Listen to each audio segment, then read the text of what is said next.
ಒಂದೊಂದು ಕ್ಷಣವೂ ಕೂಡ ದೇವರು ತನ್ನ ಮಹಿಮೆಗಾಗಿ ನಮ್ಮನ್ನು ಉಪಯೋಗಿಸುವಂತಾಗಲಿ. ದೇವರ ವಾಕ್ಯಗಳು ಜೀವ ಕೊಡುವುದು ಎಂದು ಹೇಳುವುದಾದರೆ ಆ ವಾಕ್ಯಗಳು ನಮ್ಮ ಶರೀರದ ಮುಖಾಂತರ ಈ ಲೋಕದಲ್ಲಿ ಪ್ರವರ್ಧಿಸಬೇಕು.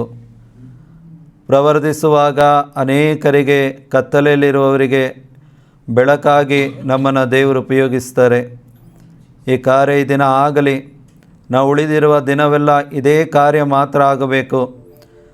ಮಾನಸಿಕವಾದದ್ದು, ನಮಗೆ ಮಹಿಮೆ ತರುವಂಥದ್ದು ಕಾರ್ಯಗಳಾಗುವಂಥದ್ದಲ್ಲ. ನಮ್ಮ ಒಂದು ಪ್ರಾರ್ಥನೆ ಮುಖಾಂತರ, ನಮ್ಮ ಒಂದು ಆಧ್ಯಾತ್ಮಿಕವಾದ ಜೀವಿತದ ಮುಖಾಂತರ ಪರಲೋಕದ ದೇವರಿಗೆ ಮಾತ್ರ ಮಹಿಮೆ ಉಂಟಾಗಬೇಕು. ಆ ಕಾರ್ಯಗಳು ಮಾತ್ರ ನಮ್ಮಲ್ಲಿ ಆಗಲಿ ಅಂತೇಳಿ ಈ ದಿನ ನಾವು ಪ್ರಾರ್ಥನೆ ಮಾಡೋಣ. ಕೇಳಿಸಿಕೊಳ್ಳಲಿರುವಂಥ ಒಂದೊಂದು ವಾಕ್ಯಗಳು ದೇವರ ವಾಕ್ಯಗಳು ಅಂತೇಳಿ ನಾವು ಸ್ವೀಕಾರ ಮಾಡೋಣ. ಆ ವಾಕ್ಯಗಳು ನಮ್ಮ ಆತ್ಮಕ್ಕೆ ಈ ಮುಂಜಾನೆಯ ಮನ್ನವಾಗಿ ಮಾರ್ಪಡಲಿ. ನಮ್ಮ ಆತ್ಮ ಈ ವಾಕ್ಯಗಳ ಮುಖಾಂತರ ತನ್ನ ಹಸಿವನ್ನು ನೀಗಿಸಿಕೊಳ್ಳಲಿ. ಸಂಪೂರ್ಣವಾಗಿ ಆತ್ಮಕ್ಕೆ ಬೇಕಾದಂಥ ಬಲ ಈ ದಿನ ತನ್ನ ವಾಕ್ಯಗಳ ಮುಖಾಂತರ ದೇವರ ಅನುಗ್ರಹಿಸ್ತಾ ಇದ್ದಾರೆ. ಪ್ರಿಯರೇ, ನಾವು ಈ ಸಮಯದಲ್ಲಿ ಮುಂಜಾನೆಯಲ್ಲಿ ನಾವು ಪವಿತ್ರಾತ್ಮನ ಒಂದು ಸಹಾಯಕ್ಕಾಗಿ ಬೇಡಿಕೊಳ್ಳೋಣ. ಯೇಸು ಹೇಳಿದ ಹಾಗೆ, ನಿಮ್ಮ ಬುದ್ಧಿಯನ್ನು ನಾನು ವಿಕಸಿತಗೊಳಿಸ್ತೇನೆ. ನೀವು ದೇವರ ವಾಕ್ಯಗಳನ್ನು, ಪವಿತ್ರ ಗ್ರಂಥವನ್ನು ಅರ್ಥ ಮಾಡಿಕೊಳ್ಳುವಂತೆ ನಿಮ್ಮ ಬುದ್ಧಿಯನ್ನು ನಾನು ವಿಕಸಿತಗೊಳಿಸ್ತೇನೆ ಎಂಬುದಾಗಿ ಲೂಕನ ಸುವಾರ್ತೆಯಲ್ಲಿ ಯೇಸು ಹೇಳಿದ ಹಾಗೆ ಈ ಸಮಯದಲ್ಲಿ ನಮ್ಮ ಬುದ್ಧಿ ಜ್ಞಾನ ಇನ್ನೂ ಹೆಚ್ಚಾಗಿ ವಿಕಸಿತಗೊಳ್ಳಲಿ. ಆ ವಾಕ್ಯಗಳಲ್ಲಿರುವಂಥ ನಿಜವಾದಂತಹ ಆ ಪ್ರಕಟಣೆಗಳು ನಮ್ಮೊಬ್ಬೊಬ್ಬರಿಗೂ ಕೂಡ ಅರ್ಥವಾಗುವಂತಾಗಲಿ, ನಮ್ಮ ಬುದ್ಧಿ ಗ್ರಹಿಸಿಕೊಳ್ಳುವಂತಾಗಲಿ ಒಪ್ಪಿಸಿಕೊಡೋಣ. ಪವಿತ್ರಾತ್ಮರ ಸಹಾಯವನ್ನು ಕೇಳಿಕೊಳ್ಳೋಣ. Hallelujah, hallelujah, hallelujah, hallelujah, hallelujah, hallelujah, hallelujah, hallelujah, hallelujah, hallelujah, hallelujah, hallelujah, hallelujah, hallelujah, hallelujah. ಪವಿತ್ರಾತ್ಮರೇ, ಪರಿಶುದ್ಧಾತ್ಮರೇ, ಪರಿಶುದ್ಧಾತ್ಮರೇ, ನಮ್ಮೊಬ್ಬೊಬ್ಬರನ್ನು ಉಪಯೋಗಿಸಿರಿ. ಪರಿಶುದ್ಧಾತ್ಮರೇ, ನಮ್ಮೊಬ್ಬೊಬ್ಬರನ್ನು ಇನ್ನೂ ಹೆಚ್ಚಾಗಿ ಉಪಯೋಗಿಸಿರಿ. Hallelujah, hallelujah, hallelujah, hallelujah, hallelujah, hallelujah, hallelujah, hallelujah, hallelujah, hallelujah, hallelujah, hallelujah. ಎಲ್ಲ ಪ್ರಾರ್ಥನೆಗಳನ್ನು ತಂದೆಯಾದ ದೇವರೇ, ನಿಮ್ಮ ಮಗನಾದ ಯೇಸು ಕ್ರಿಸ್ತನ ನಾಮದಲ್ಲಿ ಬೇಡಿ ಹೊಂದಿಕೊಂಡಿದ್ದೇವೆ. Amen, amen. ಎಲ್ಲರಿಗೂ good morning. Praise the lord.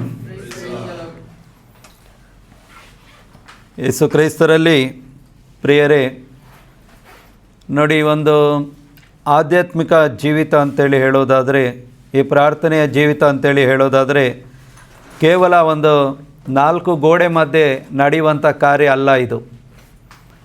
ಏನು ಮುಂಜಾನೆ ನಾವು ಈ ಕೊಯ್ನೋನಿಯ ರಿಟ್ರೀಟ್ ಈ ಪ್ರಾರ್ಥನಾ ಮಂದಿರದಲ್ಲಿ ಕುಳಿತುಕೊಂಡಿದ್ದೀವಿ, ಅಥವಾ ಏನು ಇವತ್ತು ವೆಬೆಕ್ಸಲ್ಲಿ ಆನ್ಲೈನಲ್ಲಿ ನೀವು ಜಾಯ್ನ್ ಆಗಿದ್ದೀರಾ, ನಿಮ್ಮ ಮನೆಯ 4 ಗೋಡೆಗಳ ಮಧ್ಯದಲ್ಲಿ ಕುಳಿತು ಏನು ಮಾಡ್ತಾ ಇದ್ದೀರಾ? ಇವತ್ತು ದೇವರ ವಾಕ್ಯವನ್ನು ಆಲಿಸ್ತಾ ಇದ್ದೀರಾ, ಕೇಳಿಸ್ಕೊಳ್ತಾ ಇದ್ದೀರಾ. ಆದರೆ ಇದು ಇಲ್ಲೇ ನಿಂತುಕೊಳ್ಳುವಂಥ ನೀರಲ್ಲ. ಇದು ಈ ಒಂದು ಆಧ್ಯಾತ್ಮಿಕವಾದಂಥ ನದಿ ಏನಾಗಬೇಕು? ಹರಿತಾ ಇರಬೇಕು, ನಿಲ್ಲುವಂಥ ನದಿಯಾಗಿ ಇರಬಾರ್ದು. ಯೇಸು ಸ್ವಾಮಿ ಅದಕ್ಕೆ ಪ್ರೇಷಿತರಿಗೆ ಅವರು ಕೊನೆಯ ಆಜ್ಞೆ ಹೇಳಬೇಕಾದ್ರೆ, ನೀವು ಜಗತ್ತಿನ ಕಡೆಯವರೆಗೆ ಹೋಗಲೇಬೇಕು. ಅಂದರೆ ಸತ್ಯವನ್ನು ನಾವು ತಿಳಿದುಕೊಂಡ ನಂತರ, ಆ ಒಂದು ಜೀವೋದ್ಧಾರದ ಮಾರ್ಗವನ್ನು ನಾವು ಅರಿತುಕೊಂಡ ನಂತರ ನಾವು ಯಾವುದೇ ಕಾರಣಕ್ಕೂ ಅದನ್ನು ನಾವು ಬಚ್ಚಿಟ್ಟುಕೊಳ್ಳುವಂತೆ ಇಲ್ಲ. ಯೇಸು ಸ್ವಾಮಿ ಕೂಡ ಹೇಳ್ತಾರಲ್ವ, ನಿಮಗೆ ಕೊಡಲ್ಪಟ್ಟಂಥ ಈ ಪರಲೋಕದ ಒಂದು ಜ್ಞಾನವನ್ನು ನೀವು ಇತರರಿಗೆ ಹಂಚಬೇಕು, ನಿಮಗೆ ಬಚ್ಚಿಟ್ಟುಕೊಳ್ಳೋದಕ್ಕಾಗಿ ನಿಮಗೆ ಕೊಡಲಿಲ್ಲ. ಒಂದು ವೇಳೆ ನಾವೇನಾದರೂ ಬಚ್ಚಿಟ್ಟುಕೊಂಡ್ರೆ ಇರುವುದನ್ನು ಕಿತ್ತು ಏನು ಮಾಡ್ತಾರಂತೆ, ಇನ್ನೂ ಹೆಚ್ಚಾಗಿರುವವನಿಗೆ ಅದನ್ನು ಕೊಡ್ತಾರೆ ಅಷ್ಟೇ. ಅಂದರೆ ಯಾರು ಪ್ರಾಮಾಣಿಕವಾಗಿ ಸೇವೆ ಮಾಡ್ತಾನೆ ನೋಡಿ, ಅವನಿಗೆ ದೇವರು ಕೊಡ್ತಾನೆ ಇರ್ತಾರೆ. ಬ್ಯಾಕ್ ಟು ಬ್ಯಾಕ್ ಏನು ಮಾಡ್ತಾ ಇರ್ತಾರೆ? ಕೊಡ್ತಾನೆ ಇರ್ತಾರೆ, ಅವನನ್ನು ಅಭಿವೃದ್ಧಿ ಮಾಡ್ತಾನೆ ಇರ್ತಾರೆ. ನಾವೇನು ಮಾಡಬೇಕು? ಅವರನ್ನು ನೋಡಿಕೊಂಡು ನಾವು ಹಿಂಗಾಗಲಿಲ್ವಲ್ಲ, ನಮ್ಮ ಕೈಯಲ್ಲಿ ಮಾಡೋಕ್ಕಾಗಲಿಲ್ವಲ್ಲ ಅಂಥೇಳಿ 4 ಗೋಡೆ ಮಧ್ಯೆ ಕುಳಿತುಕೊಂಡು ಏನು ಮಾಡಬೇಕು? ನಾವು ಕಣ್ಣೀರು ಬಿಡಬೇಕು, ಅಪ್ಪ ನಾನು ಪಾಪಿ ಅಂತೇಳಿ ಹೇಳಬೇಕು ಅಷ್ಟೇ. ಅದೇ ಮಾಡ್ತಾ ಇರೋದು ನಾವು ಇವತ್ತು. 4 ಗೋಡೆ ಮಧ್ಯದಲ್ಲಿ ಇದ್ಕೊಂಡು ನಾವು ಪಾಪಿ, ನಾನು ಪಾಪಿ, ನಾನು ಪಾಪಿ ಅಂತೇಳಿ ಹೇಳ್ತಾ ಇದ್ದೀವಿ. ಇನ್ನು ಈಗ ನೋಡಿ, ನಮಗೆ ಸತ್ಯದ ಅರಿವು ಆಯಿತು, ದೇವರ ವಾಕ್ಯಗಳ ಮುಖಾಂತರ ಮಾತನಾಡಾಯಿತು. ಕ್ರಿಸ್ತ ಯೇಸುವಿನಲ್ಲಿ ನಾವಿಟ್ಟಂಥ ವಿಶ್ವಾಸದ ಮುಖಾಂತರ ದೇವರು ಏನು ಮಾಡಿ ಆಯಿತು? ನಮ್ಮ ಪಾಪಗಳನ್ನು ತೊಳೆದಾಯಿತು, ನಮ್ಮನ್ನು ಪರಿಶುದ್ಧರನ್ನಾಗಿ ಮಾಡಿ ಆಯಿತು. ಈಗ ತಾನೇ ನಾವು ಸ್ತುತಿ ಸ್ತೋತ್ರದಲ್ಲಿ ಕೇಳಿಸ್ಕೊಂಡ್ವಿ, ನಾವು ಕ್ರಿಸ್ತ ಯೇಸು ಬರುವಂಥ ದಿನದಲ್ಲಿ ನಾವು ಏನಾಗಿ ನಿಲ್ತೀವಿ? ದೇವರ ಮುಂದೆ ನಿಷ್ಕಳಂಕರಾಗಿ ನಾವು ನಿರ್ದೋಷಿಗಳಾಗಿ ನಿಲ್ತೀವಿ. ಆಲ್ರೆಡಿ ನಾವು ಆ ಒಂದು ರಿವಾರ್ಡನ್ನು ಏನು ಮಾಡಾಯಿತು? ಪಡೆದುಕೊಂಡಾಯ್ತಾ? ಆ ಯೇಸು ಕ್ರಿಸ್ತರು ಮಾಡಿದಂಥ ಆ ಒಂದು ಕಾರ್ಯದ ಮುಖಾಂತರ ವಿಶ್ವಾಸಿಗೆ ಸಿಗಬೇಕಾದಂಥ ಆ ಒಂದು ಫಲ ಈಗಾಗಲೇ ಸಿಕ್ಕಿ ಆಯಿತು. ಈಗ ನಮಗೆ ಈ ಒಂದು ಕನ್ವಿಕ್ಷನ್ ಇರೋದಾಗಿದ್ದರೆ ನಾವು 4 ಗೋಡೆಗಳ ಮಧ್ಯದಲ್ಲಿ ಇನ್ನೂ ಕೂತ್ಕೊಳ್ಳಲ್ಲ, ಪವಿತ್ರಾತ್ಮರು ಕೂತ್ಕೊಳ್ಳೋದಕ್ಕೆ ಬಿಡೋದೇ ಇಲ್ಲ. Price the lord. ಆದ್ದರಿಂದ ದೇವರು ಇವತ್ತು ನಮ್ಮೊಡನೆ ಮಾತನಾಡಲು ಬಯಸ್ತಾ ಇರುವಂಥ ಒಂದು ವಾಕ್ಯ ಏನಪ್ಪ ಅಂತ ಹೇಳಿದ್ರೆ, ಎಫೆಸರಿಗೆ ಬರೆದ ಪತ್ರಿಕೆ ಅಧ್ಯಾಯ 5 ವಾಕ್ಯ 10 ನಾವು ತೆಗೆದು ಓದೋಣ. ಇಲ್ಲಿ ನೋಡಿ, ಪೌಲರು ಹೇಳ್ತಾರೆ, ದೇವರು ನಮ್ಮ ಜೀವಿತದಲ್ಲಿ ದೇವರ ಅನುಗ್ರಹದಿಂದ ಕ್ರಿಸ್ತ ಯೇಸುವಿನ ಮುಖಾಂತರ ಏನೆಲ್ಲ ಮಾಡಬೇಕು ಅದೆಲ್ಲ ಮಾಡಿ ಮುಗಿಸಿ ಆಯಿತು. ಈಗ ನಾವು ಕತ್ತಲಲ್ಲಿ ಜೀವಿಸುವ ಮಕ್ಕಳಲ್ಲ, ನಾವು ಬೆಳಕಿನಲ್ಲಿ ಜೀವಿಸುವ ಮಕ್ಕಳು ಅಂತೇಳಿ ಪೌಲರು ಹೇಳಿದ ನಂತರ ನೆಕ್ಸ್ಟ್ ನಾವು ಮಾಡಬೇಕಾದಂಥ ಒಂದು ಕೆಲಸ ಏನು ಅಂತ ಹೇಳಿದ್ರೆ, ಎಫೆಸ 5:10 ಹೇಳ್ತಾರೆ, ಪ್ರಭುವಿಗೆ ಮೆಚ್ಚುಗೆಯಾದದ್ದು ಯಾವುದೆಂಬುದನ್ನು ಕಲಿತುಕೊಳ್ಳಬೇಕು. ನಾವು ಪ್ರತಿದಿನ ಈ ಮುಂಜಾನೆ ಪ್ರಾರ್ಥನೆಗಳಿರ್ಬೋದು, ವೆಬ್ಎಕ್ಸ್ ಪ್ರಾರ್ಥನೆಗಳಿರ್ಬೋದು, ರಿಟ್ರೀಟ್ಗಳಿರ್ಬೋದು, ಒಂದೊಂದು ಬೋಧನೆಗಳು ಕೂಡ ದೇವರಿಗೆ ಇಷ್ಟವಾದಂಥ ಕಾರ್ಯಗಳನ್ನು ಮಾಡುವುದನ್ನು ಕಲಿತುಕೊಳ್ಳುವಂಥ ಒಂದು ಸೆಷನ್ಗಳದು. ಇಲ್ಲಿ ಕೇವಲ ನಾವು ಕಲಿತ್ಕೊಳ್ಳುವಂಥ ಜಾಗ ಅಷ್ಟೇ, ಇದು ಥಿಯರಿ ಅಷ್ಟೇ. ಪ್ರಾಕ್ಟಿಕಲಲ್ಲಿ ಹೊರಗಡೆ, ಪ್ರಾಕ್ಟಿಕಲ್ ಇಲ್ಲದೆ ಥಿಯರಿ ನೀವು ಎಷ್ಟು ಮಾಡಿದ್ರೂ ಕೂಡ ವೇಸ್ಟೇ ಅಲ್ವಾ? ಇಲ್ಲಿ ದೇವರ ವಾಕ್ಯ ಹೇಳುತ್ತೆ, ಪ್ರಭುವಿಗೆ ಮೆಚ್ಚುಗೆಯಾದದ್ದು ಯಾವುದೆಂಬುದನ್ನು ಕಲಿತುಕೊಳ್ಳಿರಿ. ಕಲಿತ್ಕೊಂಡಿದ್ದೀವ? ಯೇಸುವಿಗೆ ಇಷ್ಟವಾದದ್ದು ಏನಂತೇಳಿ ನಮಗೆ ಚೆನ್ನಾಗಿ ಗೊತ್ತಾಯಿತಾ? ಒಂದಂತೂ ನಮಗೆ ಚೆನ್ನಾಗಿ ಗೊತ್ತಾಯಿತು, ಅದು ಯಾವುದು ಅಂತ ಹೇಳಿದ್ರೆ ರೋಮ ಅಧ್ಯಾಯ 12 ವಾಕ್ಯ 1-2. ಅದು ಮಾತ್ರ ನಾವು ಯಾವಾಗಲೂ ಹೇಳ್ತಾ ಇರ್ತೀವಿ, ಓದ್ತಾನೆ ಇರ್ತೀವಿ. ಏನು ಹೇಳುತ್ತೆ ರೋಮ ಅಧ್ಯಾಯ 12 ವಾಕ್ಯ 1?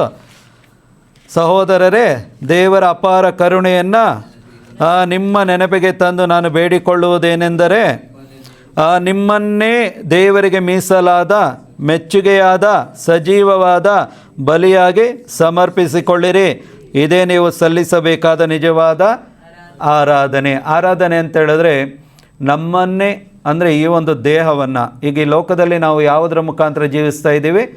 ಈಗ ನಾನು ಅಂತೇಳಿ ಹೇಳುವಾಗ ಈ ಬಾಡಿ ಎಲ್ಲ ನಾನು, ನನ್ನೊಳಗಡೆ ಇರುವಂಥ ಆತ್ಮ ನಾನು. ಯಾಕಂದರೆ ಈ ಬಾಡಿ ಯಾವತ್ತೊಂದು ದಿನ ಏನಾಗಿ ಹೋಗ್ತದೆ, ಸತ್ತು ಹೋಗ್ತದೆ. ಆದ್ದರಿಂದ ಇದು ನಾನಲ್ಲ. ನಾನು ಅಂತೇಳಿ ಹೇಳುವಾಗ ನನ್ನೊಳಗಡೆ ಇರುವಂಥ ಆತ್ಮ, ದೇವರು ಕೊಟ್ಟಂಥ ಆತ್ಮವೇ ನಾನು. ಅದಕ್ಕೆ ಆತ್ಮಕ್ಕೆ ಏನಿಲ್ಲ, ಸಾವಿಲ್ಲ. ಅದಕ್ಕೆ ಆತ್ಮ ಪಾಪದಲ್ಲಿದ್ದಾಗ ಅದು ಸತ್ತ ಸ್ಥಿತಿಯಲ್ಲಿತ್ತು. ಆ ನನ್ನನ್ನು, ಸತ್ತ ಸ್ಥಿತಿಯಲ್ಲಿದ್ದಂಥ ನನ್ನನ್ನು ಈಗ ವಿಶ್ವಾಸದ ಮುಖಾಂತರ ಏನು ಮಾಡಿದ್ದಾರೆ? ನನಗೆ ಜೀವವನ್ನು ಕೊಟ್ಟಿದ್ದಾರೆ, ಹೌದಲ್ವಾ? ಈಗ ನಾನು ಜೀವಕ್ಕೆ ಬಂದ ನಂತರ ನಾನು ಉಸಿರಾಡಬೇಕು. ಉಸಿರಾಡದೆ ಇದ್ದರೆ ಮತ್ತೆ ನಾನು ಸತ್ತವನಾಗೇ ಇರ್ತೇನೆ. ಯಾಕೋಬ ಹೇಳುವಾಗೆ, ನಿಮ್ಮ ವಿಶ್ವಾಸ ಸತ್ಕಾರ್ಯಗಳ ಮುಖಾಂತರ ಕಾರ್ಯರೂಪಕ್ಕೆ ಬರದೆ ಹೋದರೆ, ಆ ಸತ್ಕಾರ್ಯಗಳಲ್ಲಿ ಬೆರೆತು ಹೋಗದೆ ಹೋದರೆ ನಿಮ್ಮ ವಿಶ್ವಾಸ ಸತ್ತ ವಿಶ್ವಾಸ. ಅಂದರೆ ಪ್ರತಿನಿತ್ಯ ನಾವು ಪ್ರಾರ್ಥನೆ ಮಾಡ್ತಾನೇ ಇದ್ದೇವೆ, ಗಂಟೆಗಟ್ಟಲೆ ನಾವು ಧ್ಯಾನ ಮಾಡ್ತಾನೇ ಇದ್ದೇವೆ, ಪ್ರಾರ್ಥನೆಗಳಲ್ಲಿ ಭಾಗವಹಿಸ್ತಾನೇ ಇದ್ದೇವೆ. ಇಷ್ಟೇನಾ ಆಧ್ಯಾತ್ಮಿಕ ಕಾರ್ಯ? ಅಂದರೆ ಇಷ್ಟೇನಾ? ಇನ್ನು ನೋಡಿ, ಪೌಲ ರೋಮ ಅಧ್ಯಾಯ 12:1-2 ಹೇಳುವಂಥದ್ದು ನಿಜವಾದ ಅರ್ಥ ಏನು ಗೊತ್ತಾ? ನಿಮ್ಮ ದೇಹಗಳನ್ನು ದೇವರಿಗೆ ಅಂತೇಳಿ ಸ್ಪೆಸಿಫಿಕ್ಕಾಗಿ ಏನು ಮಾಡಿಬಿಟ್ಟಿದ್ದೀವಿ? ನಾವು ಕೊಟ್ಬಿಟ್ಟಿದ್ದೀವಿ. ಏನಕ್ಕೆ? ದೇವರ ಕೆಲಸಕ್ಕೆ, ಶುಭ ಸಂದೇಶದ ಪ್ರಚಾರ ಕಾರ್ಯಕ್ಕೆ ಈ ದೇಹವನ್ನು ಏನು ಮಾಡಿಬಿಟ್ಟಿದ್ದೀವಿ? ನಾವು ಕೊಟ್ಬಿಟ್ಟಿದ್ದೀವಂತೆ. ಈಗ ನಾವು ಕೊಟ್ಟ ಪರಿಣಾಮ ಏನಾಯಿತು? 2ನೇ ವಾಕ್ಯ ಹೇಳುತ್ತೆ, ಇಹಲೋಕದ ಆಚಾರ ವಿಚಾರಗಳಿಗೆ ಮಾರು ಹೋಗಬೇಡಿ. ಈಗ ನಾವೇನಾಗಿದ್ವಿ? ಸಪ್ರೇಟ್ ಆಗಿಬಿಟ್ಟಿದ್ದೀವಿ ಲೋಕದಿಂದ. ಈ ನಮ್ಮ ಆಲೋಚನೆ ಇರ್ಬೋದು, ನಮ್ಮ ಆ್ಯಟಿಟ್ಯೂಡ್ ಇರ್ಬೋದು, ನಮ್ಮ ಆ್ಯಕ್ಷನ್ ಇರ್ಬೋದು, ಈ ಪ್ರತಿಯೊಂದು ಕೂಡ ಏನಾಗ್ಬಿಟ್ಟಿದೆ? ಈಗ ನಾವು ಸಪ್ರೇಟ್ ಮಾಡ್ಕೊಂಡ್ಬಿಟ್ಟಿದ್ದೀವಿ ಲೋಕದಿಂದ. ಈಗ ಲೋಕದಿಂದ ದೇವರು ನಮ್ಮನ್ನು ಸಪ್ರೇಟ್ ಮಾಡಿರೋದ್ರಿಂದ ಈಗ ನಾವು ಲೋಕಕ್ಕೆ ಸೇರಿದವರಲ್ಲ. ನಾವು ಯಾರಿಗೆ ಸೇರಿದವರು? ದೇವರಿಗೆ ಸೇರಿದವರು, ಸ್ವರ್ಗ ಸಾಮ್ರಾಜ್ಯಕ್ಕೆ ಸೇರಿದಂಥ ಪ್ರಜೆಗಳು ನಾವಾಗಿದ್ದೇವೆ.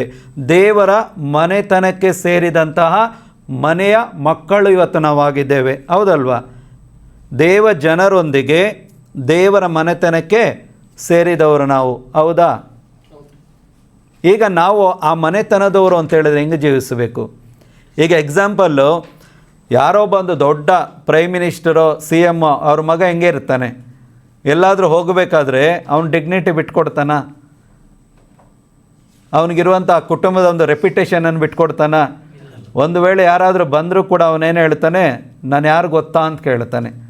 ನನ್ನ ಅಪ್ಪ ಯಾರು ಗೊತ್ತಾ ಅಂತೇಳಿ ಕೇಳ್ತಾನೆ. ನಾವು ಎಷ್ಟು ಜನ ಹತ್ರ ಕೇಳಿದ್ದೀವಿ ನಮ್ಮ ಅಪ್ಪ ಯಾರು ಅಂತೇಳಿ?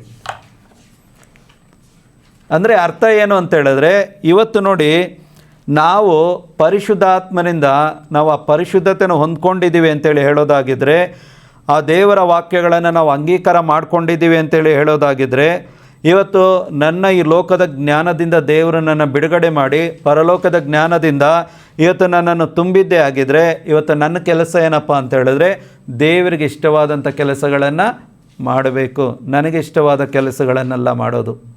ಇಷ್ಟು ವರ್ಷಗಳು ನನಗೆ ನನ್ನ ಮನಸ್ಸಿಗೆ ಇಷ್ಟವಾದಂಥ ಕೆಲಸಗಳನ್ನು ನಾವು ಮಾಡ್ಕೊಳ್ತಾ ಬರ್ತಾಯಿದ್ವಿ, ಹೌದಲ್ವಾ? ಅದು ನಮ್ಮನ್ನು ಪಾಪದಲ್ಲಿಟ್ಟಿತ್ತು, ಆತ್ಮ ಸತ್ತು ಹೋಗಿತ್ತು.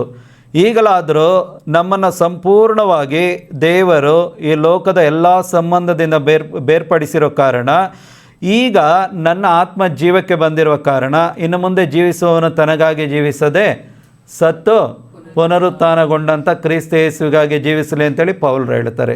ಜೀವಿಸ್ತಾ ಇದ್ದೀವಾ? ಇವತ್ತು ನಮ್ಮನ್ನು ನಾವೇನು ಮಾಡಬೇಕು? ಕ್ವಶನ್ ಮಾಡ್ಕೋಬೇಕು. ಈಗ ಮೆಲ್ವಿನ್ನು ಮೆಡಿಕಲಲ್ಲಿ ಕೆಲಸ ಮಾಡ್ತಾನೆ. ಬೆಳಗ್ಗೆಲ್ಲ ಪ್ರಾರ್ಥನೆ ಮಾಡಿ ಅವರು ಬೆಳಗ್ಗೆ ಹೋಗಿ ಕೆಲಸ ಮಾಡ್ತಾರೆ, ಬಂದಿಲ್ಲಿ ಪ್ರಾರ್ಥನೆ ಮಾಡ್ತಾರೆ, ಕೆಲಸ ಮಾಡ್ತಾರೆ, ಪ್ರಾರ್ಥನೆ ಮಾಡ್ತಾರೆ. ಏನಾದರೂ ಇದೆಯಾ? ದೇವ್ರಿಗೆ ಏನಾದರೂ ಉಪಯೋಗ ಆಯಿತಾ? ನಾನು ಎಕ್ಸಾಂಪಲ್ ಅವ್ರು ಹೇಳಿದ್ದಷ್ಟೇ. ಎಲ್ಲರ ಪರಿಸ್ಥಿತಿ ಇವತ್ತಿದೆ. ಬೆಳಗ್ಗೆ ಮುಂಜಾನೆ ಮನ್ನಾಗಿ ಬರ್ತೀವಿ, ಪ್ರಾರ್ಥನೆ ಮಾಡ್ತೀವಿ, ಆಯಿತು, ಮತ್ತೆ ನಮ್ಮ ಕೆಲಸ ನೋಡ್ತೀವಿ. ಸಂಜೆ ಏನಾದರೂ ಒಂದು ಮೀಟಿಂಗ್ ಇತ್ತಾ, ಬರ್ತೀವಿ, ಸೇರ್ತೀವಿ, ಆಯಿತು, ಮತ್ತೆ ನಮ್ಮ ಕೆಲಸ ಮಾಡ್ತೀವಿ. ಇದು ಬಿಟ್ಟು ಏನಾದರೂ ಮಾಡ್ತಾಯಿದ್ದೀವಿ ಬೇರೆ ಏನಾದರೂ ದೇವ್ರಿಗೆ ಇಷ್ಟವಾದದ್ದು? ಇವತ್ತಿದೇ ಪ್ರಾಬ್ಲಮ್ ಆಗ್ತಾ ಇರೋದು. ಕೆಲವರು ಮಾತ್ರ ಇವತ್ತೇನು ಮಾಡ್ತಾಯಿದ್ದೀವಿ, ಈ ಒಂದು ದೇವ್ರಿಗೆ ಇಷ್ಟವಾದಂಥ ಕೆಲಸಗಳನ್ನು ಖಂಡಿತವಾಗಿ ಮಾಡ್ತಾಯಿದ್ದೀವಿ. ಇಲ್ಲ ಮಾಡದೆ ಹೋಗಿದರೆ Jesus the living word ministry ಇಷ್ಟು ಬೆಳೀತಾ ಇರಲಿಲ್ಲ ಬಿಡಿ. ಕೆಲವರ ಮುಖಾಂತರ ಆದರೂ ಏನಾಗ್ತಾಯಿದೆ, ಸಭೆ ದೇವರು ಬೆಳೆಸ್ತಾ ಇದ್ದಾರೆ. ಆದರೆ ಇದು ದೇವರ ಆಸೆ. ಇವತ್ತು ಇನ್ನೂ ಹೆಚ್ಚಾಗಿ ಎಲ್ಲರೂ ಕೂಡ ದೇವರ ಆಸೆಯಲ್ಲಿ ಪಾಲ್ಗೊಳ್ಳಬೇಕು, ದೇವರ ಚಿತ್ತವನ್ನು ಅರಿತುಕೊಳ್ಬೇಕು, ನಡಿಬೇಕು. ಯಾಕೆ ಅಂತೇಳಿದ್ರೆ, ಯಾಕೆ ಪೌಲರು ಈ ವಿಷಯವನ್ನು ಹೇಳ್ತಾ ಇದ್ದಾರೆ ಅಂದರೆ, ಈಗಾಗಲೇ ಯಾರೂ ಕದಲಿಸಲಾಗದಂತಹ ಪರಲೋಕ ರಾಜ್ಯವನ್ನು ನಿಮ್ಗೆ ಕೊಟ್ಬಿಟ್ಟಿದ್ದಾರೆ ದೇವರು.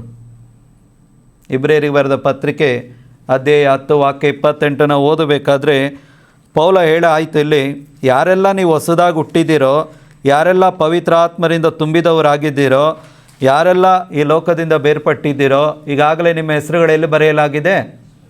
ಪರಲೋಕದಲ್ಲಿ ನಿತ್ಯ ಜೀವ ಪಟ್ಟಿಯಲ್ಲಿ ಈಗಾಗಲೇ ನನ್ನ ನಿನ್ನ ಹೆಸರು ಬರೆದಾಯಿತು. ಅದು ಪೌಲ ಹೇಳ್ತಾನಲ್ವಾ, ಅದು ಯಾವುದೇ ಶಾಯಿಯಿಂದಲ್ಲ, ಅದು ಯಾವುದೇ ಹಲಗೆ ಮೇಲೆ ಬರೆದಿಲ್ಲ. ಯೇಸು ಕ್ರಿಸ್ತರು ಸ್ವತಃ ತನ್ನ ರಕ್ತವನ್ನೇ ಪರಲೋಕಕ್ಕೆ ತೆಗೆದುಕೊಂಡು ಹೋಗಿ ಪರಲೋಕದಲ್ಲಿ ನನ್ನ ನಿನ್ನ ಹೆಸರನ್ನು ತನ್ನ ರಕ್ತದಲ್ಲಿ ಬರೆದಿಟ್ಟಿದ್ದಾರೆ. Price the lord.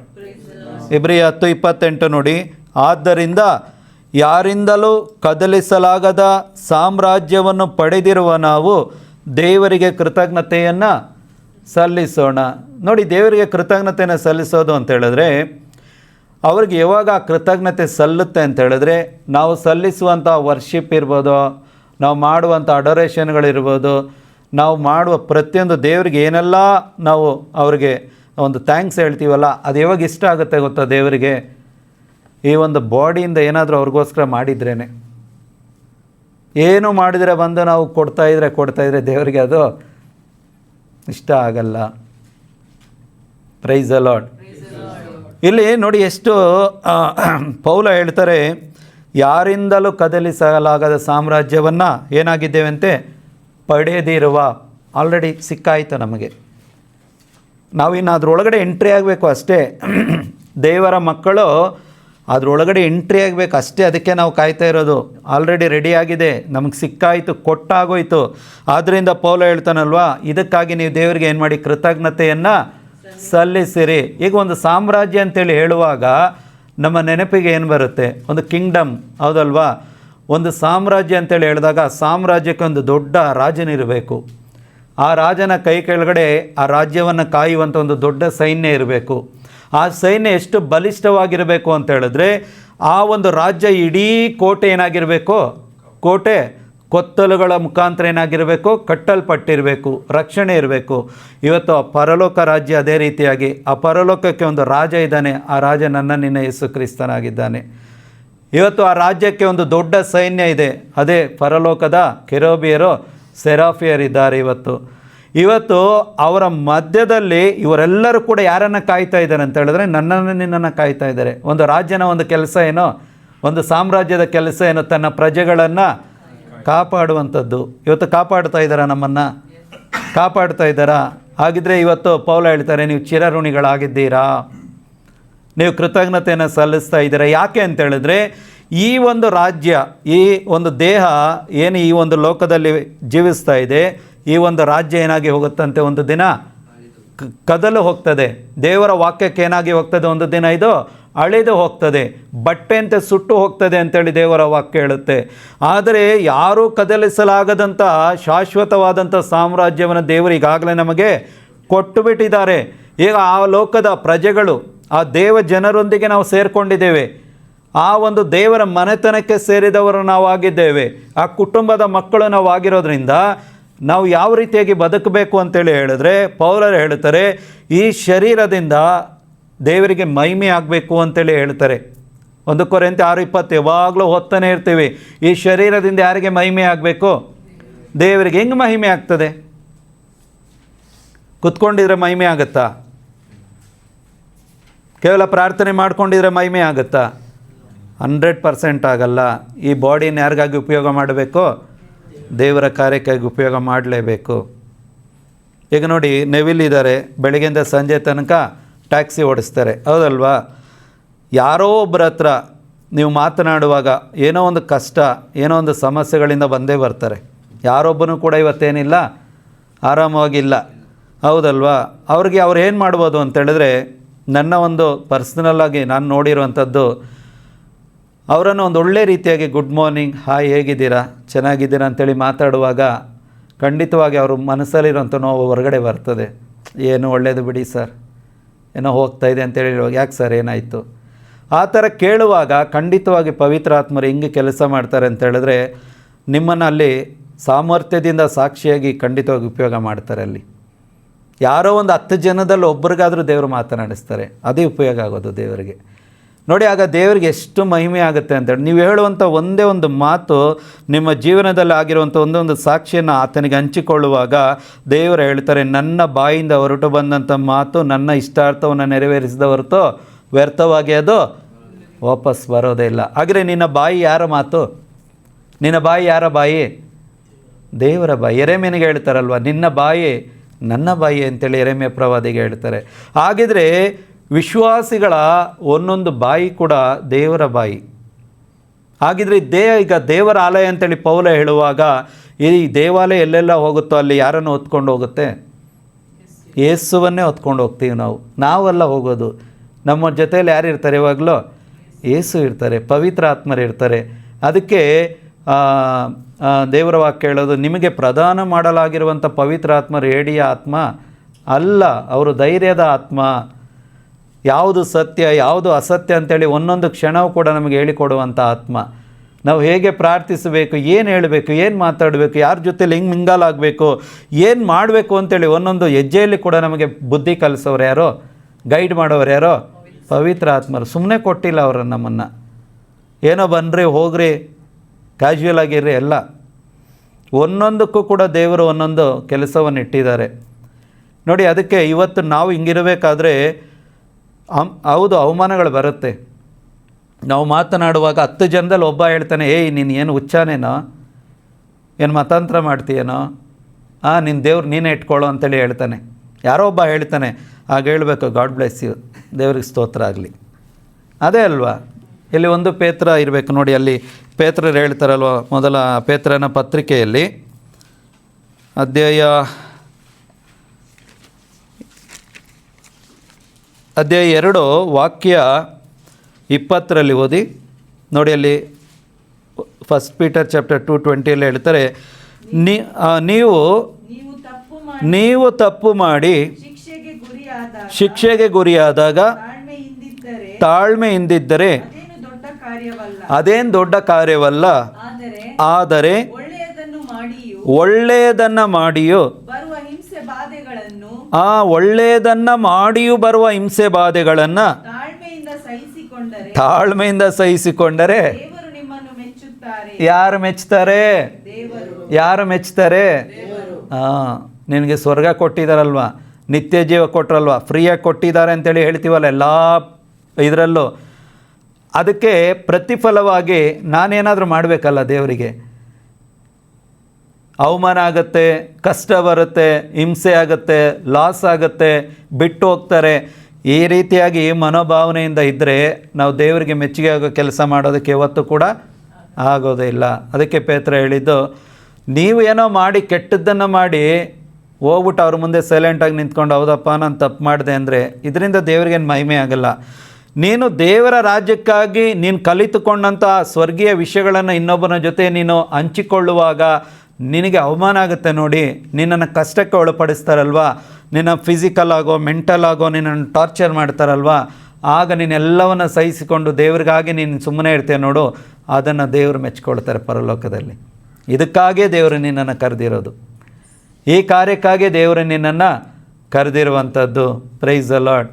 ಅದಕ್ಕೆ ನೋಡಿ ಕೀರ್ತನೆಗಾರ ದಾವೀದನು ಸಹ ಈ 19ನೇ ಕೀರ್ತನೆ ಬರಿಬೇಕಾದ್ರೆ ಅಲ್ಲಿ ದೇವರಿಗೆ ಮಹಿಮೆಯಾಗಲಿ, ನಾನು ದೇವರಿಗೆ ಕೃತಜ್ಞತೆಯನ್ನು ಸಲ್ಲಿಸ್ತೀನಿ ಅಂತೇಳಿ ಹೇಳುವಾಗ ಇಲ್ಲಿ 19ನೇ ಅಧ್ಯಾಯದಲ್ಲಿ ಕೀರ್ತನೆಗಳು 19ನೇ ಅಧ್ಯಾಯ 14ನೇ ವಾಕ್ಯದಲ್ಲಿ ಹೇಳ್ತಾನೆ, ದೇವರೇ ಒಂದೊಂದು ದಿನವೂ ಕೂಡ ನನ್ನ ಮಾತುಗಳು ನಿನಗೇನಾಗಬೇಕು? ಒಪ್ಪಿಗೆ ಆಗಬೇಕು. ನನ್ನ ಮಾತುಗಳು ಯಾರಿಗೆ ಒಪ್ಪಿಗೆ ಆಗಬೇಕು? ಏನಿದೆ ಕೀರ್ತನೆ 19:14,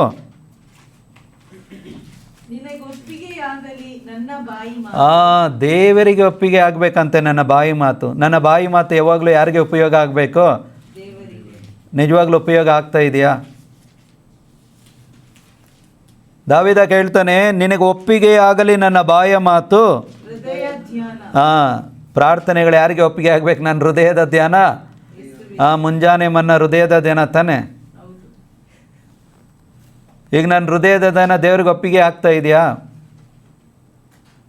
4 ಗೋಡೆ ಮಧ್ಯೆ ಕೂತ್ಕೊಂಡ್ರೆ ಯಾರಿಗೂ ಒಪ್ಪಿಗೆ ಆಗಲ್ಲ ಅದು. ಇಲ್ಲಿರೋರು ನಾವು ಏನು ಮಾಡಬೇಕು? ಒಪ್ಕೊಂಡು ಹೋಗ್ಬೇಕು ನಿಮ್ಮನ್ನು ಅಷ್ಟೇ. ತಪ್ಪಿಕೊಂಡು ಮುದ್ದಾಡ್ಕೊಂಡು ಹೋಗಬೇಕಾದ್ರೆ ಹಾಯ್ ಬಾಯ್ ಗುಡ್ ನೈಟ್ ಅಂದ್ಕೊಂಡು ಹೋಗ್ಬೇಕಷ್ಟೆ. Price the lord. ಇಲ್ಲ, ದೇವರು ನಮ್ಮಿಂದ ತುಂಬ ಒಂದು ದೊಡ್ಡ ಕಾರ್ಯಗಳನ್ನು ಬಯಸ್ತಾ ಇದ್ದಾರೆ. ಅದು ನಮ್ಮ ಕೈಲಾಗಲ್ಲ ಖಂಡಿತ, ಆದರೆ ನಾವು ಮಾಡೋದಕ್ಕೆ ಆಸಕ್ತಿ ಉಳ್ಳವ್ರು ಆಗ್ತೀವಿ ನೋಡಿ. ನಮ್ಮನ್ನು ರೆಡಿ ಮಾಡಿ ಕೊಡ್ತೀವಲ್ಲ, ಮಿಕ್ಕಿದ್ದನ್ನು ಯಾರು ಮಾಡ್ತಾರೆ? ಅವರು ಮಾಡ್ತಾರೆ. ಅದಕ್ಕೆ ಎಲ್ಲದಕ್ಕೂ ಅವರು ಅಮೇನ್ ಅಂತೇಳಿ ಹೇಳಿದ್ದು ಪೌಲರು. ನಾನು ಮಾಡೋಕ್ಕೆ ರೆಡಿ ಆಗಬೇಕು ಅಷ್ಟೇ, ನೀನು ಹೆಜ್ಜೆ ಇಡು, ಮಿಕ್ಕಿದ ಹೆಜ್ಜೆ ಯಾರು ಹಿಡಿಸ್ತಾರೆ? ದೇವರು ಹಿಡಿಸ್ತಾರೆ. ನಾವು ಅದನ್ನು ಪ್ರಯತ್ನ ಮಾಡಬೇಕು. ಅದಕ್ಕೆ ಇಲ್ಲಿ ನೋಡಿ ದಾವೀದ ಹೇಳ್ತಾನೆ, ನಿನಗೆ ಒಪ್ಪಿಗೆ ಆಗಲಿ ನನ್ನ ಬಾಯ ಮಾತು, ಹೃದಯ ಧ್ಯಾನ, ನೀನೆನ್ನ ಪ್ರಭು, ನನಗೆ ಉದ್ಧಾರಕ, ನನಗೆ ಆಶ್ರಯ. ಈಗ ನಮಗೇನಾಗಿದೆ? ರೇಸು ರೆಡಿಮೇಡ್ ಆದ್ರಾ? ಸಾಲ್ವೇಷನ್ ಸಿಕ್ತಾ? ಜೀವೋದ್ಧಾರ ಸಿಕ್ತಾ? ಈಗೆಲ್ಲ ಆದರೂ ಅಂತೇಳಿ ಒಪ್ಕೊಂಡಿದ್ದೀವಿ ನಾವು. ಹಾಗಿದ್ರೆ ಒಪ್ಕೊಂಡ ನಂತರ ಈಗ ನನ್ನ ಬಾಯಿ ಮಾತು ಯಾರಿಗೆ ಒಪ್ಪಿಗೆ ಆಗಬೇಕು? ನನ್ನ ದೇವ್ರಿಗೆ ಒಪ್ಪಿಗೆ ಆಗಬೇಕು. ನನ್ನ ಪ್ರಾರ್ಥನೆಗಳು ಯಾರಿಗೆ ಒಪ್ಪಿಗೆ ಆಗಬೇಕು? ನನ್ನ ದೇವ್ರಿಗೆ ಒಪ್ಪಿಗೆ ಆಗಬೇಕು. ನನ್ನ ಕೆಲಸ ಕಾರ್ಯಗಳು ಯಾರಿಗೆ ಒಪ್ಪಿಗೆ ಆಗಬೇಕು? ನನ್ನ ದೇವ್ರಿಗೆ ಒಪ್ಪಿಗೆ ಆಗಬೇಕು. ನಾನು ಬೆಳಿಗ್ಗೆ ಎದ್ದೆ ಪ್ರಾರ್ಥನೆ ಮಾಡಿದೆ, ವೆಬೆಕ್ಸ್ ಅಟೆಂಡ್ ಮಾಡಿದೆ, ಮುಂಜಾನೆ ಮನೆಯಾಗ ಬಂದೆ, ಮತ್ತೆ ಕೂತ್ಕೊಂಡೆ, ಸಂಜೆ ಮೀಟಿಂಗ್ ಅಟೆಂಡ್ ಮಾಡಿದೆ, ನಾನು ಡೈಲಿ ನಂದೇನು ಕೆಲಸ ಇದೆ ಮಾಡಿಕೊಂಡೆ, ಮತ್ತೆ ತಿಂದೆ ಕುಡ್ದೆ ಮಲಗದೆ, ಬೆಳಿಗ್ಗೆ ಡೈಲಿ ಇದೇ ರೂಟೀನ್ ಆದರೆ ಖಂಡಿತವಾಗಿ ಹೇಳ್ತೀನಿ ದೇವ್ರಿಗೆ ಮೆಚ್ಚುಗೆ ಆಗಲ್ಲ. ಇದು ದೇವ್ರಿಗೆ ಇಷ್ಟ ಆಗಲ್ಲ. ಇದು ನಾವು ಒಂಥರ ಏನಾಗಿರ್ತೀವಿ ಅಂತ ಹೇಳಿದ್ರೆ ಬಾವಿಯಲ್ಲಿರುವ ಕಪ್ಪೆಗಳಾಗೇ ಇರ್ತೀವಿ. ಇನ್ನು ಸಮುದ್ರದೊಳಗಡೆ ಬರಬೇಕು, ನಾವು ತಿಮಿಂಗಗಳ ಮಧ್ಯದಲ್ಲಿ ಹೋರಾಡಬೇಕು. ಅದಕ್ಕೆ ತಾನೇ ದೇವರು ನಮ್ಮನ್ನು ಕರೆದಿರೋದು. ಈಗ ಪೌಲ ಆ ದಮಸ್ಕಸ್ ದಾರಿಯಲ್ಲಿ ಎನ್ಕೌಂಟ್ರ್ ಆಗದೆ ಅವರಲ್ಲೇ ಕುತ್ಕೊಂಡು ಮತ್ತೆ ವಾಪಸ್ ಜೆರುಸಲೇಮ್ಗೆ ಹೋಗ್ಬಿಟ್ಟಿದ್ರೆ ಪತ್ರಿಕೆಗಳು ಓದ್ತಾ ಇದ್ವಾ ನಾವು? ಅಲ್ವಾ? ಅವ್ರಿಗೆ ಎನ್ಕೌಂಟರ್ ಆಗಿದ್ದ ಆ ಕ್ಷಣನೇ ಅವ್ರು ಏನು ಮಾಡಿದ್ರು ಗೊತ್ತಾ? ಅವರ ಈ ಫಿಸಿಕಲ್ ಕಣ್ಣುಗಳು ಹೋಯ್ತು, ಅವ್ರಿಗೆ ಹೃದಯದ ಕಣ್ಣುಗಳು ಓಪನ್ ಆಗೋಯ್ತು. ಅದಕ್ಕೆ ಅಲ್ಲಿ ನಿಕೋದೇಮ ಬರೋವರೆಗೂ ಕೂಡ ಅನನೀಯ ಬರುವವರೆಗೂ ಕೂಡ ಅವ್ರು ತಿನ್ನಲಿಲ್ಲ, ಕುಡಿಲಿಲ್ಲ. ಅವ್ರು ಮಾಡ್ತಾಯಿದ್ದು ಒಂದೇ, ಏಸಪ್ಪನ ಹುಡುಕ್ತಾಯಿದ್ರು. ಯಾಕೆ ನನ್ನ ಕಣ್ಣು ಹೋಗಿಸ್ದ್ರಿ? ನೀವು ಯಾರು? ನನಗೆ ಬೇಕು, ನೀವು ಹೇಳ್ರಿ, ಏನು ಮಾಡ್ಬೇಕು ನಾನು? ಹೇಳ್ರಿ 3 ದಿನ ವೆಯ್ಟ್ ಮಾಡ್ದೆ. ದೇವ್ರು ಪೌಲನ ಜೊತೆ ಮಾತಾಡಲಿಲ್ಲ, ಅನನೀಯನ ಜೊತೆ ಮಾತಾಡಿದರು. ಅವ್ರಿಗೆ ಹೇಳಿದ್ರು, ಹೋಗಿ ಅವನನ್ನು ನಾನು ಆಯ್ಕೆ ಮಾಡ್ಕೊಂಡಿದ್ದೀನಿ, ಹೋಗಿ ಕಳಿಸು, ಅವನು ಹೋಗಲಿ.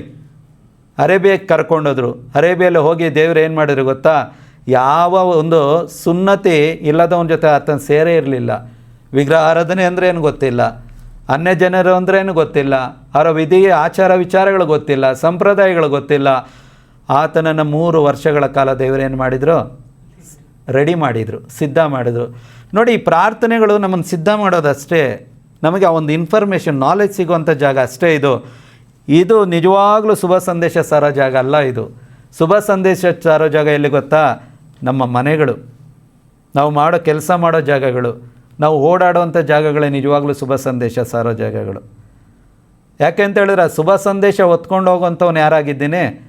ಅದಕ್ಕೆ ಪೌಲ ಹೇಳಿದ್ದು, ದೇವರ ಆಲಯ ಅಂದರೆ ಅರ್ಥ ಏನು? ನಮ್ಮೊಳಗಡೆ ಯೇಸು ಇದ್ದಾರೆ, ಪವಿತ್ರ ಆತ್ಮರಿದ್ದಾರೆ ಅಂತ ಹೇಳಿದ್ರೆ ಸ್ವರ್ಗನೇ ನಿನ್ನೊಳಗಡೆ ಇದೆ. ಸ್ವರ್ಗನ ತೊಗೊಂಡು ಹೋಗ್ತಾ ಇದೆ ನೀನು ಹೋಗೋ ಜಾಗದಲ್ಲೆಲ್ಲ. ಆ ಸ್ವರ್ಗನ ನೀನು ಪ್ರಕಟಪಡಿಸದೆ ಹೋದರೆ ಅದನ್ನು ಬಚ್ಚಿಟ್ಟುಕೊಂಡಂಥ ಸೋಂಬೇರಿಯ ಸೇವಕನಾಗ್ತೀಯ ತಾನೆ. ಯೇಸು ಹೇಳಲ್ವ, ನೀನು ಬಚ್ಚಿಟ್ಟುಕೊಂಡ್ರೆ ಸೋಂಬೇರಿ ಆಗ್ತೀಯ. ಎಲ್ಲ ಸೋಂಬೇರಿಯೇ, ಹೋಗು ನೀನು ಕತ್ತಲೆ ಕೊನೆಗೆ ಹೋಗು, ನೀನು ಬೇಡ ನನಗೆ. ಒಂದು ವೇಳೆ ಬಡ್ಡಿಗಾದರೂ ನೀನು ಬಿಟ್ಟಿದ್ರೆ ಎಷ್ಟೋ ಒಳ್ಳೆಯದು ಅಂತೇಳಿ ಯೇಸು ಸ್ವಾಮಿ ಹೇಳಿದರು. ಹಾಗಿದ್ರೆ ಬಡ್ಡಿ ಅಂಗಡಿ ಅಂದರೆ ಏನು?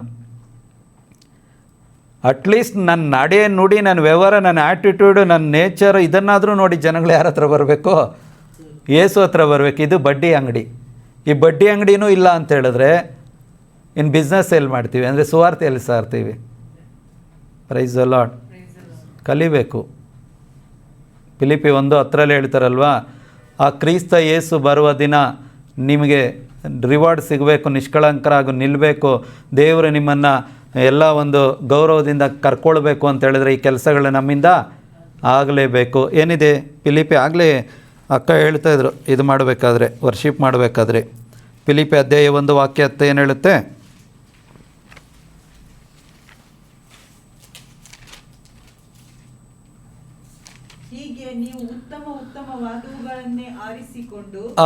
ಏನನ್ನು ಆರಿಸಿಕೊಳ್ಬೇಕಂತೆ? ನಾವು ಉತ್ತಮವಾದುಗಳನ್ನೇ ಆರಿಸಿಕೊಳ್ಬೇಕು. ಹಾಗಿದ್ರೆ ಯಾವ ರೀತಿಯಾಗಿ ಇದನ್ನು ಆರಿಸ್ಕೊಳ್ಳೋದು? ಹಾಗಿದ್ರೆ ನಾವು ಆರಿಸ್ಕೊಳ್ಳೋದ್ರಲ್ಲೇ ತಪ್ಪು ಮಾಡ್ತಾಯಿದ್ದೀವಿ. ಈಗ ಆರಿಸಿಕೊಡೋರು ಯಾರು ಅಂತ ಹೇಳಿದ್ರೆ ಪವಿತ್ರ ಆತ್ಮರು. ಅದಕ್ಕೆ ನಮಗೆ ಕೊಟ್ಟಿದ್ದು ಪವಿತ್ರ ಆತ್ಮರನ್ನು. ಇಲ್ಲಿ ಪೌಲ ಹೇಳ್ತಾರೆ, ಹೀಗೆ ಯಾವಾಗ ಹೇಗೆ ನಾವು ಶುಭ ಸಂದೇಶವನ್ನು ಸಾರಬೇಕು ಅಂತೇಳಿ ಮನಸ್ಸು ಮಾಡಿದಾಗ, ಈ ಬಾಡಿಯನ್ನು ಸಂಪೂರ್ಣವಾಗಿ ದೇವರ ಮಹಿಮೆಗಾಗಿ ಒಪ್ಪಿಸಿಕೊಟ್ಟು ನಾವು ನಡೆಯುವಾಗ, ಹೀಗೆ ನೀವು ಉತ್ತಮವಾದದ್ದನ್ನೇ ಆರಿಸಿಕೊಳ್ಳುವಂತೆ ಯಾರು ಗೈಡ್ ಮಾಡ್ತಾರೆ ನಿಮಗೆ? ಪವಿತ್ರ ಆತ್ಮರು ನಿಮಗೆ ಹೇಳಿಕೊಡ್ತಾರೆ. ಅದಕ್ಕೆ ಇಲ್ಲಿ ಪೌಲ ಹೇಳ್ತಾರೆ, ಹೀಗೆ ನೀವು ಉತ್ತಮವಾದವುಗಳನ್ನು ಆರಿಸಿಕೊಂಡು ಪ್ರಭು ಕ್ರಿಸ್ತರ ದಿನದಂದು ಅಂದರೆ ಯೇಸು ಬರುವಾಗ ನಾವು ಒಬ್ಬೊಬ್ಬರು ಕೂಡ ಅವರ ಮುಂದೆ ಹೆಂಗೆ ನಿಂತ್ಕೊಳ್ತೀವಂತೆ? ನಿರ್ದೋಷಿಗಳಾಗಿ, ನಿಷ್ಕಳಂಕರು. ನಿರ್ದೋಷಿ ಅಂದರೆ ಏನು? ನಮ್ಮ ಜೀವನ ಪರ್ಯಂತರ ಅವ್ರು ಹೇಳಿದ ಕೆಲಸಗಳನ್ನು ಮಾಡಿ ಯಾವುದಕ್ಕೂ ನಾವು ಬ್ಯಾಕ್ ಸ್ಲೈಡ್ ಆಗದೆ ನಾವು ಮುಂದೆ ನೋಡ್ತಾ, ಎಷ್ಟೇ ಕಷ್ಟಗಳ ಅವಮಾನ ಆದರೂ ನಾವು ಅದು ಆಯ್ತೋ ಇಲ್ವೋ ದೇವರಿಗೆ ಅದು ಬೇಕಾಗಿಲ್ಲ. ದೇವ್ರು ಕೇಳೋದೇನೋ, ಎಲ್ಲದರಲ್ಲೂ ನೀನು ಪಾರ್ಟಿಸಿಪೇಟ್ ಕರೆಕ್ಟಾಗಿ ಮಾಡಿದೀಯಾ? ನಿನ್ನ ಒಂದು ವಿಶ್ವಾಸದ ಓಟದಲ್ಲಿ ನೀನು ಕರೆಕ್ಟಾಗಿ ಭಾಗಿಯಾಗಿದೆಯಾ? ಇದನ್ನು ನೋಡ್ತಾರೆ ದೇವರು. ನಂತರ ಕಾರ್ಯ ಮಾಡೋದು ಬಿಡೋದು ಯಾರಿಗೆ ಬಿಟ್ಟಿದ್ದೋ? ದೇವ್ರಿಗೆ ಬಿಟ್ಟಿದ್ದು. ಅದು ಎಲ್ಲಿ ಮಾಡಬೇಕು ಅವ್ರು ಮಾಡ್ಕೊಳ್ತಾರೆ. ಆ ಯೇಸು ಕ್ರಿಸ್ತರು ಬಂದಾಗ ಈ ರೀತಿಯಾಗಿ ನಾವು ನಿರ್ದೋಷಿಗಳು, ನಿಷ್ಕಳಂಕರಾಗಿ ನಾವು ದೇವರ ಮುಂದೆ ನಿಂತ್ಕೊಳ್ಳೋದಕ್ಕೆ ಸಾಧ್ಯವಾಗ್ತದೆ. ಈಗಾಗಲೇ ನಮ್ಮನ್ನು ಏನು ಮಾಡಿಬಿಟ್ಟಿದ್ದಾರೆ, ದೇವರ ಮುಂದೆ ಮಂಡಿಸೋ ಅವಕಾಶನ ಯೇಸು ಕ್ರಿಸ್ತರು ನಮ್ಗೆ ಕೊಟ್ಟಾಯಿತು. ನಮ್ಮ ಎಲ್ಲ ಅಪರಾಧಗಳನ್ನು ಕ್ಷಮಿಸಿ ನಾವು ನಿಂತ್ಕೊಂಡಾಯಿತು. ಸ್ಪಿರಿಚುವಲ್ ಆಗಿ ನಾವು ನಿಂತ್ಕೊಂಡ್ಬಿಟ್ಟಿದ್ದೀವಿ. ಈಗ ನಾವು ಮುಖಾಮುಖಿಯಾಗಿ ನಿಲ್ಲಬೇಕಲ್ಲ, ಅದೆಲ್ಲ ಈಗಿರೋದು ಟಾಸ್ಕ್ ನಮಗೆ. ಫೇಸ್ ಟು ಫೇಸ್ ನೋಡಬೇಕಲ್ವ, ಫೇಸ್ ಮಾಡಬೇಕಲ್ಲ ನಾವು. ಯೇಸುನ ಹೆಂಗೆ ಫೇಸ್ ಮಾಡ್ತೀವಿ ನಾವು? ಅದಕ್ಕೆ ನಾಚಿಕೆಯಿಂದ ತಲೆ ತಗ್ಗಿಸ್ಕೊಳ್ಳೋದು ಸೇವೆ ಅಲ್ಲ ಅಂತೇಳಿ ಪೌಲರು ಹೇಳ್ತಾರೆ. ಅವರು ಬರುವಾಗ ಅವ್ರ ಮುಂದೆ ನೀವು ಇಲ್ಲಿ ಯೆಶಾಯ ಪ್ರವಾದಿ ಗ್ರಂಥ ಇರಬೇಕು ನೋಡಿ, ಅಲ್ಲಿ ಹೇಳ್ತಾರಲ್ಲ ಪೌಲ. ಸಾಕು, ಟೈಮ್ ಆಯಿತು, ಇದೊಂದು ವಾಕ್ಯ ಅದನ್ನು ಮುಗಿಸೋಣ. ಯೆಶಾಯ ಪ್ರವಾದಿ ಗ್ರಂಥ ಅಧ್ಯಾಯ 58 ನೋಡಿ. ಅಲ್ಲಿ ಉತ್ತಮ ಉಪವಾಸದ ಬಗ್ಗೆ ಹೇಳಬೇಕಾದ್ರೆ, ನಾನು ನೇಮಿಸಿದ ಉಪವಾಸ ಇಂಥದ್ದೋ ಅಂತೇಳಿ ಕೇಳ್ತಾರೆ. ಆದರೆ ನಿಮ್ಮನ್ನು ಕರೆದಿರೋ ಉದ್ದೇಶ ನಾನು ಇದೇನಾ ಅಂತೇಳಿ ಇಲ್ಲಿ ದೇವರು ಹೇಳ್ತಾರೆ ನೋಡಿ, 58:5 ಇರಬೇಕಾ?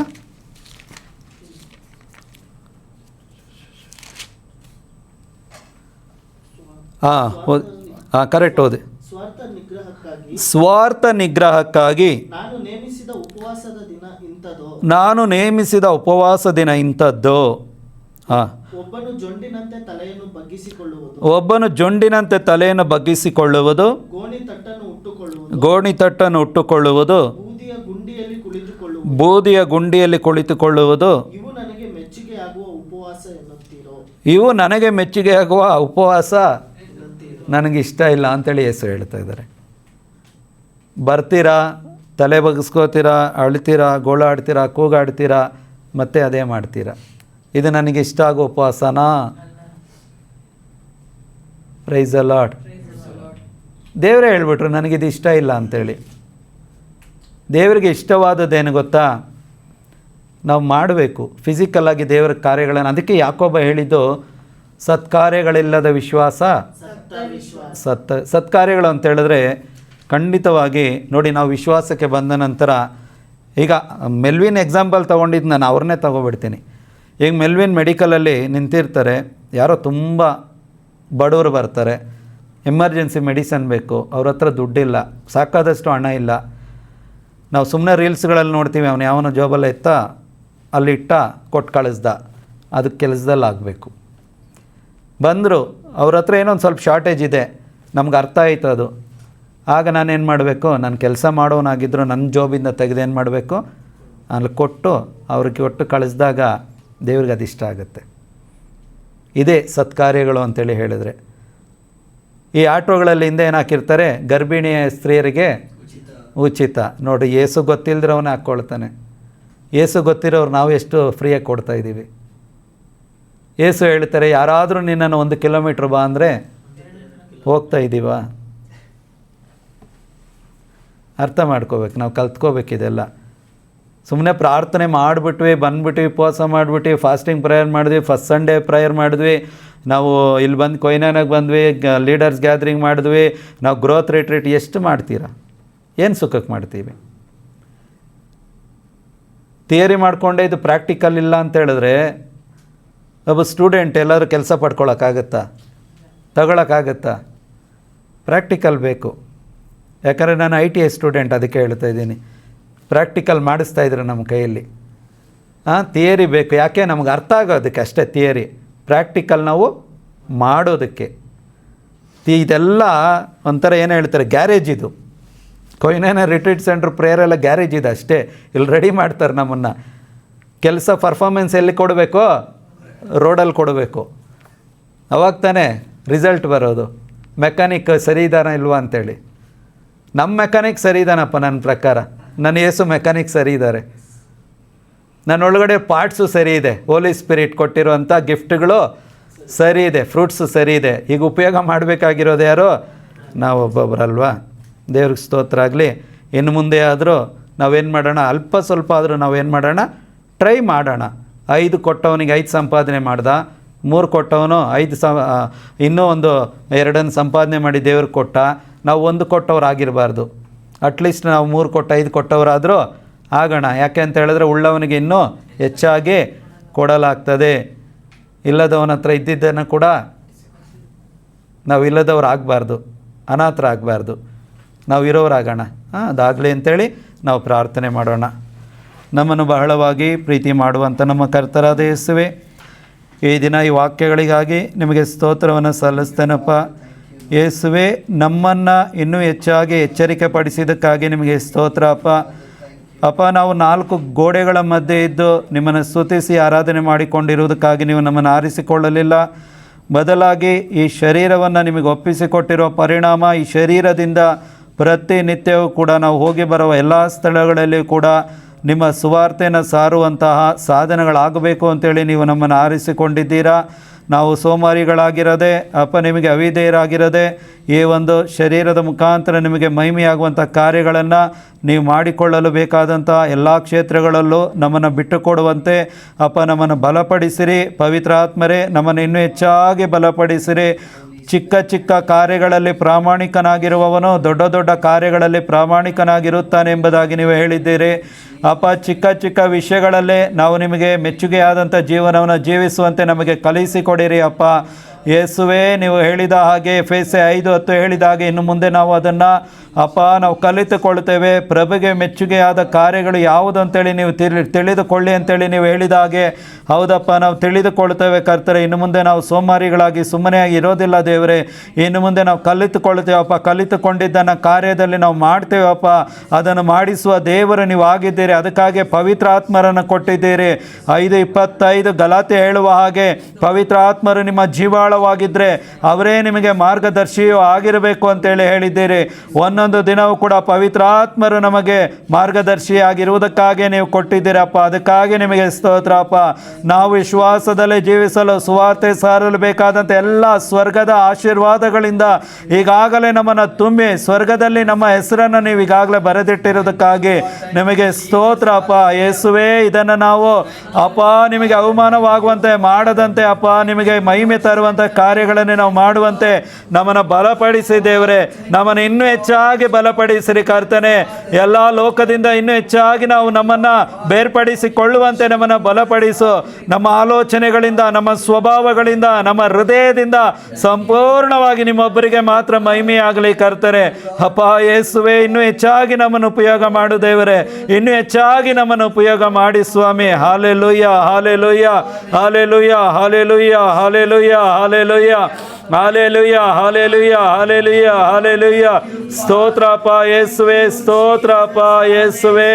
Hallelujah, hallelujah, hallelujah, hallelujah, hallelujah, hallelujah, hallelujah, hallelujah, hallelujah, hallelujah, hallelujah. ಸ್ತೋತ್ರ, ಸ್ತೋತ್ರ, ಸ್ತೋತ್ರ. ಈ ಎಲ್ಲ ಪ್ರಾರ್ಥನೆಗಳನ್ನು ತಂದೆಯಾದ ದೇವರೇ, ನಿಮ್ಮ ಮಗನಾದ ಯೇಸು ಕ್ರಿಸ್ತನ ನಾಮದಲ್ಲಿ ನಾವು ಕೇಳಿಬೇಡಿ ಹೊಂದಿಕೊಂಡಿದ್ದೇವೆ. ಆಮೇನ್. ಯೇಸು ಕ್ರಿಸ್ತರೇ ನಮ್ಮ ಪ್ರಭು, ಇಂದಿಗೂ ಎಂದೆಂದಿಗೂ ರಾಜ್ಯಭಾರವು, ಅಧಿಕಾರವು, ಮಹಿಮೆಯು ಸದಾ ಕಾಲವು ತ್ರೈಕ ದೇವರಿಗೆ ಮಾತ್ರ ಸಲ್ಲಲಿ. ಆಮೇನ್.